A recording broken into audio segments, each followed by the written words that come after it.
საკრებულოდან რომ გამოვედი, დამხვდნენ ორი მამაკაცი დამხვდა, თხოვეს რომ გავყოლოდი, მე ვარი უთხარი. გაყოლაზე წამოვედი მანქანაში ჩავჯექი, მაგრამ გამიკეთეს ექსკორტი წინ და უკან. და ესეთი იძულების წესით ჩემი მანქანა მიიყვანეს მაშინ ნახალოვკაში იყო ფინანსური პოლიცია. სადაც უკვე დაიწყო ჩემი დამუშავება ესეთი. რომელი წელია ეს? ეს არის 2005 წლის 12 იანვარი. 12 იანვარი. თქვენ რომელი პარტიიდან იყავით საკრებულოს წევრი? რეწველებიდან. რეწველებიდან.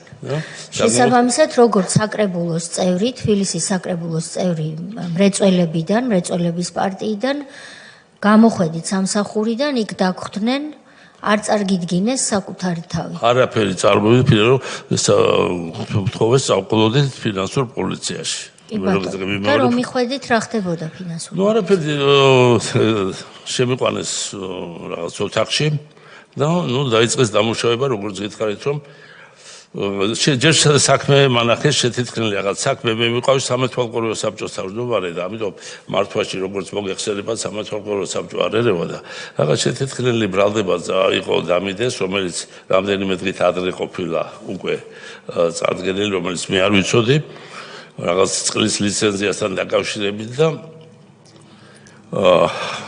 მითხრეს რომ უნდა დათმოთ შენი წილიო რა.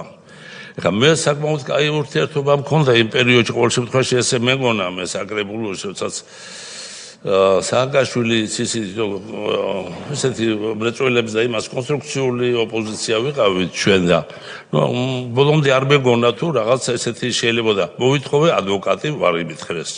მოვითხოვე კეძერაშვილთან შეხვედრა, კეძერაშვილი არ იყო საკრებულოს წევრი, მაგრამ იმ პერიოდში სულ იქ მოძრაობდა და მიცნობდა და ვიცნობდი და ისიც დაიმალა. ჩემი გულუბრყვილობით ვთხოვე იქნებ პრეზიდენტთან დამარეკიო თქო და საერთოდ ყოველგვარი იზოლაციაში მომაქციეს. დაიწყო დამუშავება, იქ ხან შვილებს მიხსენებდნენ, ხან სამი ბიჭი მყავს, ხან იმას უნდა დათმო. ამ დროს დაუკავებიათ პარალელურად გესის დირექტორი ჩაჩქიანი ბატონი ჩაჩქიანი, რომელიც ჩამოიყვანეს ზინვალიდან და სხვა ოთახში დასვეს და ესეთი სიტუაცია იყო, რომ ოთახის კარებების ღია იყო და მე იმას ვხედავდი, ის მე ვხედავდა, იმას დაუდეს წინ ჩემი ბრძანება, რომ მე ვბრძალდება მაგ და მაკავებენ, იმაზეც ესე მოქმედება იყო, მე თავისთავად რომ იმას იჭერდნენ, ეს გრძელდებოდა ძალიან დიდი ხანი, იმიტომ რომ ყოველ შემთხვევაში მე ესე მომეჩვენე ხა, შეიძლება ეს წლებთან შედარებით ის არის, მაგრამ მთელი დღის განმავლობაში შუადღიდან საღამომდე მიდიოდა აი ესეთი დამუშავება. კიდევ ვიმეორებ, არავით არ დამაკავშირეს იურისტებთან, რომ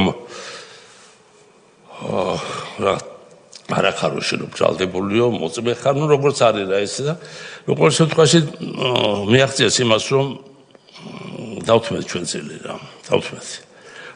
ემზარმას ბატონმა ემზარმას და მეც. ვეღარ გაუძერეთ ამ წელს ვინ იყო მაშინ ხელმძღვანელი ამ ფინანსური პოლიციის? კეძერაშვილი იყო, მაგრამ ჩვენთან იყო ესეთი დოლიძე და კვერნაძე და გელოვანი. როგორც ხდება საერთოდ ჩემთან რაღაცას მეკითხებოდნენ, პასუხს რომ მივცემდი, გადიოდნენ, ეკავდნენ, აშკარა იყო რომ კეძერაშვილი იქ იყო და არ ჩანდა და არც უნდოდა ალბათ გამოჩენა ამ მომენტში. და აბრალებდნენ რომ ეს პრეზიდენტის დავალებაა და ამ დროს არ ვიცი კიდევ ამბობ რომ ჩემი გულუბრყვილობით არ მეგონა რომ ეს შეიძლებოდა რომ ახლა იქიდან წამოსულიყო რა. ყოველ შემთხვევაში დავთმეთ ჩვენ ეს წილი, მაგრამ მაგას ჭირდებოდა 51%.